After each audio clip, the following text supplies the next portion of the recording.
So, yeah, Sleep Token is like wild in that they're anonymous, right? And no one knows who they are. I love that about them. They're cool. Very like early Slipknot days, you know. But their most recent album is like, oh, it's so good. It's so good. And obviously they haven't done any interviews until like 3 days ago, 2 days ago actually.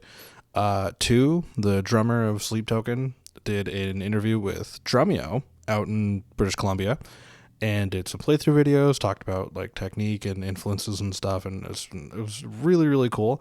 But I've kind of been, I don't want to say skipping through because that sounds harsh. I've been avoiding watching the playthroughs, at least most of them. No, not most of them, some of them, and just listening to what he has to say about his influences and stuff because I wanted to focus on that first. And then I wanted to get to some of the playthroughs and just do a little reaction because I think it might be fun. So I haven't gotten through all of them. I think the only two I have left are Rain and Eden, which are two of my favorite songs on their most recent record, Take Me Back to Eden. And I'm gonna have some fun really, and just have some reactions, and just I might freak out because this dude is so good. Like, let's do this, shall we? All right, this is Rain.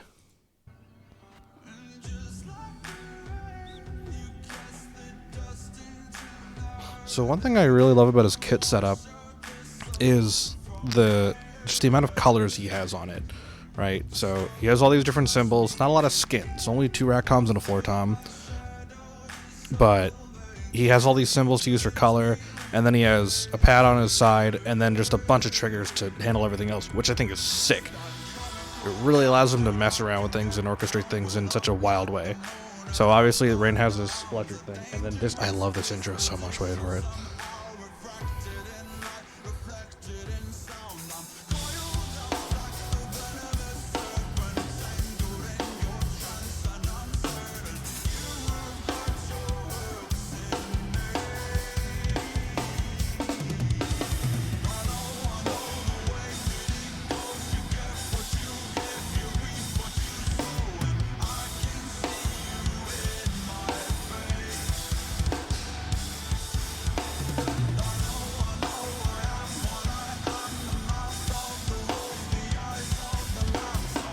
I like they have a foot cam too, that's nice.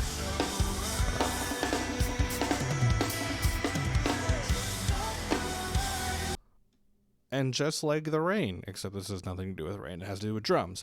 Yeah, just like his attention to groove, his attention to the pocket is so, it's just so in there, it's super tight. His fills are never too much for the song, or they're never too little.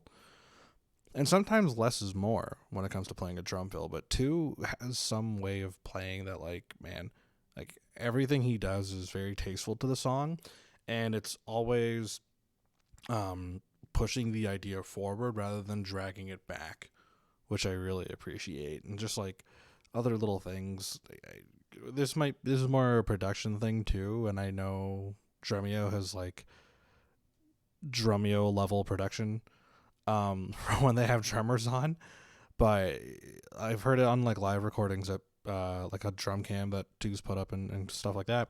His snare sound is so crispy.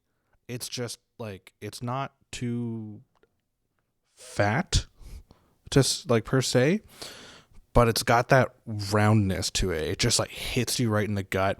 There's no recoil. There's no like going on there. It's a straight punch. It feels so nice. Like, duh, duh. Like, oh, I love it.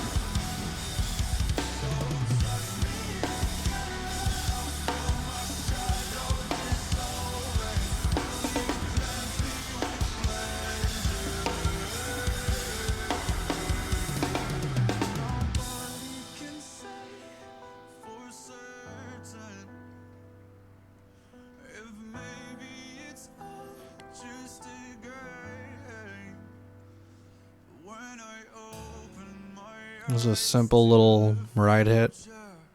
That's a nice ride. Hammering underneath that, damn. Istanbul cymbals make such cool cymbals. I just don't have the money to try any. And then again, back to the triggers and the pad.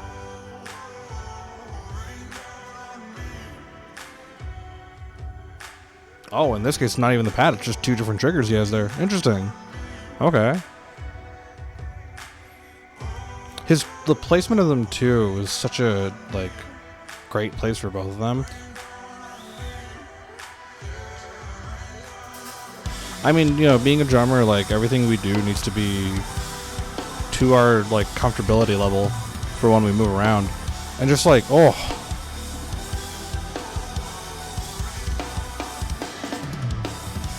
Oh, nice.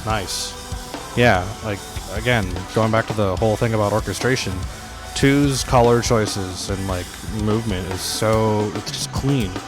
Like, he really does feel and look like a painter working on some of your favorite drummers? Sorry, Brandon. Working on a piece of art. And one thing I love, too, is we go back, you look at how his hands move. I saw a YouTube comment a while ago, I think when the video came out, talking about how his hands move like that of an artist or even a conductor, and he doesn't waste space. You watch how his like when he moves to the cymbals, right? It's not like it's quick movements there, but he gives it time to breathe, and then he moves over, and then that friggin' this fill here is that that like the same thing is like he's letting his hands move in a way that is just like. It's not like the craziest thing on earth, obviously, but it's so interesting to finally get to see like a up close perspective of his playing and just see the way he moves and see the way he like works around his kit. Yeah, cool stuff. Not like the craziest thing. This one, at least, I'm more excited about. Where is that's higher? Is it this one? Yeah. I love this song. I love this song so much. It's one of my favorite title tracks ever. I think only in the last like 10 years, second to that of like Terraformer by Thank You Scientist. But this is just nuts. I love this song. And the drums too. It's like, again, nothing crazy, but it's all of his choices and his playing and his hits and everything. It's just like, ooh, it gives it a little bit more beef. We'll call it beef. I like beef.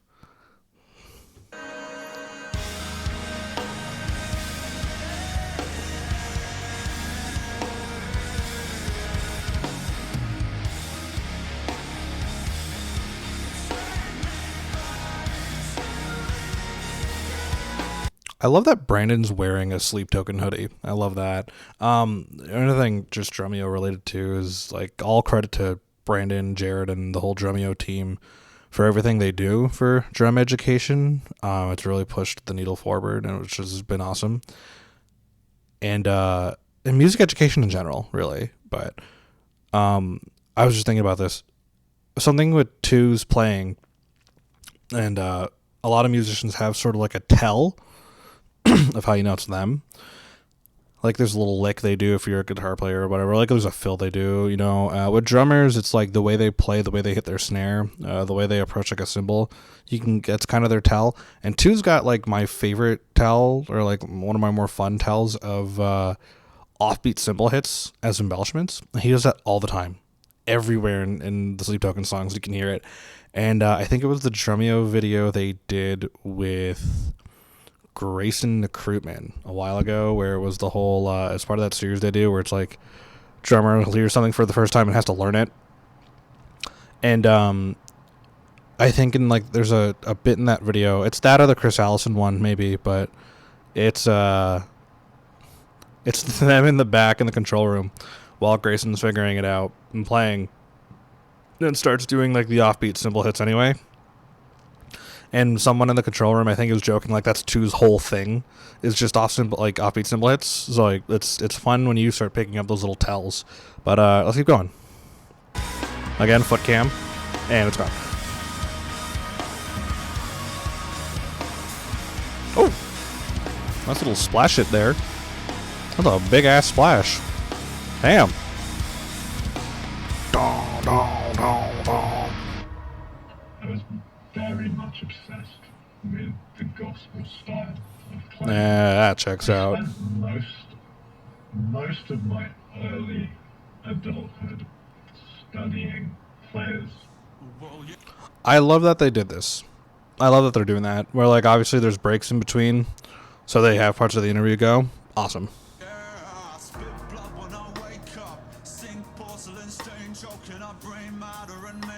Just 2 days since the mainframe went down and I'm still messed up. Room feels like a meat freezer, I dangling like cold cuts. Missed calls, answer phones from people I just don't trust. Nerd talk, fake love, but I'll take a pound of your flesh before you take a piece of my pay stub. White roses, black doves, godmother, rise up. I need you to see me for what I have become. My mind, those eyes like Ooh.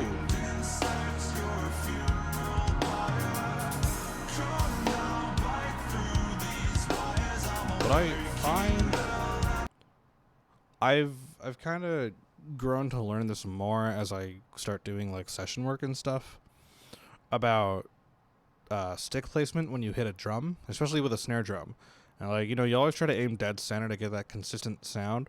And with cross stick, it's always so different because something one of my teachers taught me years ago was something about like finding the sweet spot.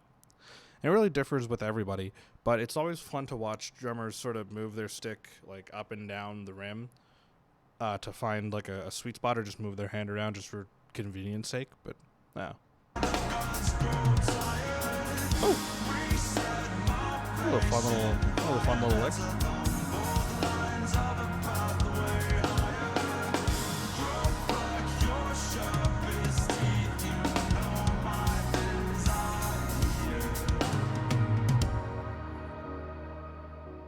Tony Royster Jr., Eric Moore, Thomas Pridgeon, simply slowing down YouTube videos in a feeble attempt to understand their concepts, their stickings and influences.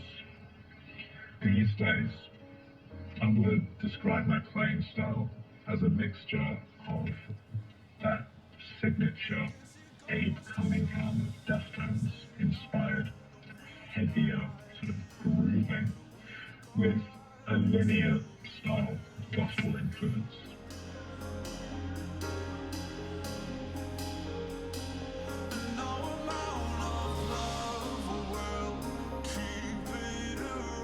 It's interesting he talks about, you know, like Tony Royster and Eric Moore and all those guys. There's definitely a lot of gospel playing in his playing, and he talks about that even during the interview earlier. It's just so cool to see how he blends everything together to create this like monstrosity that he's truly become, and with this band, and it's showcased very well with this band. That one thing I will say, like his skill set, his influences, everything about it is, yeah.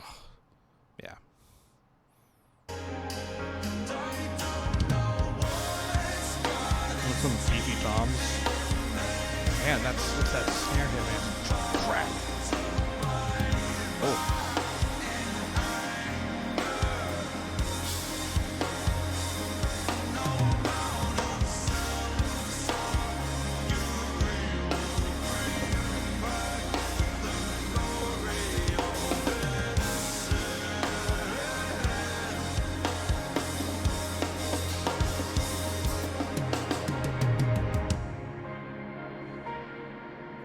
I like how there's no crashes on those ends of the sections there. Oh.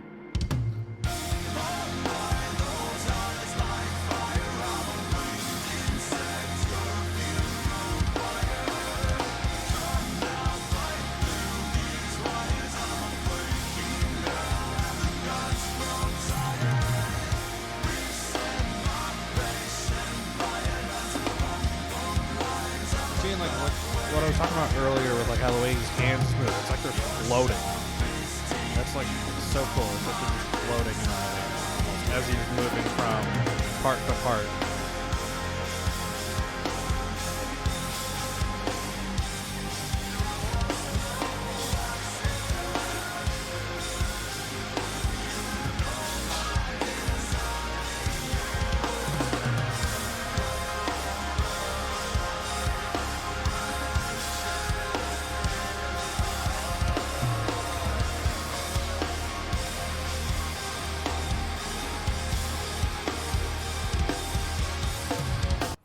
All right, I know what's happening next, and I'm gonna get to this in a second, but I'm gonna talk about something.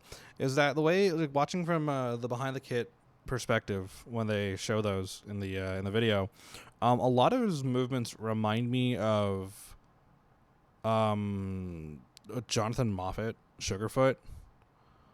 He's described himself as like a drum ninja, and I get that, the way he moves and the whole like behind the cymbal choke thing that he does, and the way his arms move. It's like a swift strike. It's not like a whoop kind of thing. And watching how 2 plays kind of reminds me a lot of the way Jonathan Moffat approaches hitting cymbals. So it's yeah. Like there's precision, there's, there's an eagerness to his playing, but there's also this tiny bit of aggression in his playing that like really accentuates everything he's doing. And the precision with that aggression is just like very, for lack of a better word, tasty.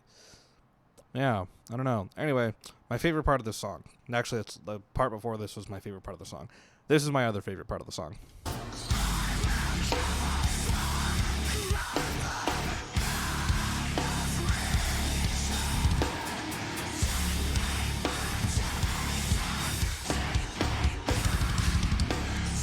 I'm so glad the foot cam was there.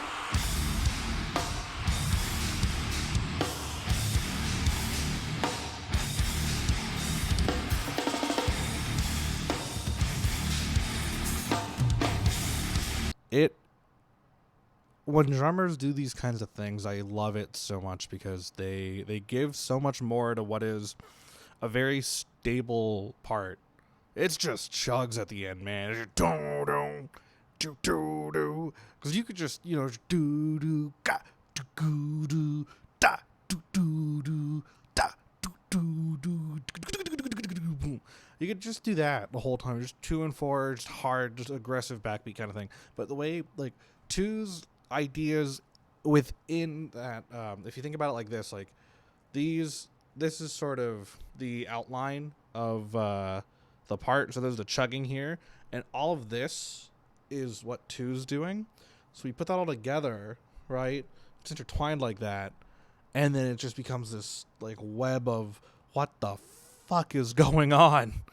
But it's cool. Like, it's great that drummers are doing stuff like this. It's great that he's doing stuff like this. It gives so much more to this ending where it's just, again, like I said earlier, nothing he does feels like it's dragging anything back. It's always pushing forward. So it's always, like slithering around, just like it's constantly moving at that forward pace.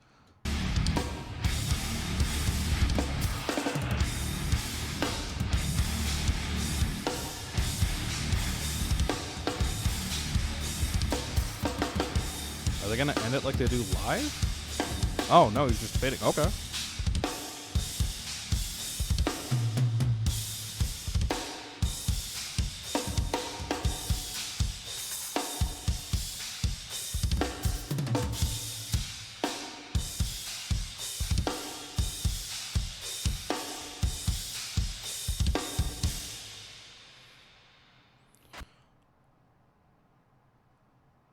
I love that they just let him go. They didn't end, like the song ends, it fades out obviously, right? But like they just let him do his thing and just let the song fade out. And you really get the appreciation of not only how his drums sound, but just like the way he hits them. You gain a greater appreciation for him and just for drummers when you hear them by themselves, the way they're able to do things. You listen to all these fills they're doing. Like, there's this little splash thing he did earlier, so you can find that. All right, like, is it here? No, but that little there we go. That's it. That'll.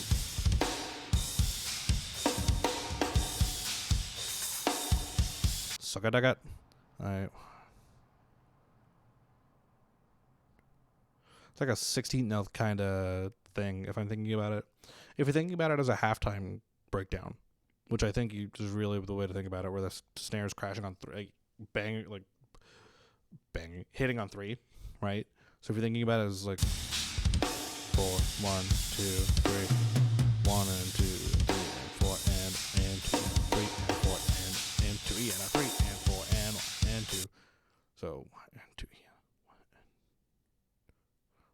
2 E and a 3. Yeah, it's like a 16th note thing on like beat 2. Like 1 and 2 E and a 3 and 4 and 1 and 3 4 1 2 3 4 and 4 and 4 and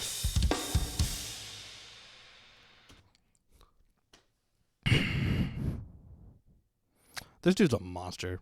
Like I hope maybe one day we'll find out who he is and who the rest of the band is, like under those masks. But for now, I like the anonymous thing going that they're keeping. Yeah. I don't know what else, I think at the end of the day, it's one of those things where you're like, wow, okay, well, he's really good, and you can obviously tell that from listening to their records. But then when you see these things up close, when you see, playthrough videos like this, you're like, holy fuck. Like, damn. Because the thing is, like, what makes a good drummer, right? Is it they're technically incredible and, have the good technical prowess? Can they hold a groove down? I think that's a big important factor of it, obviously.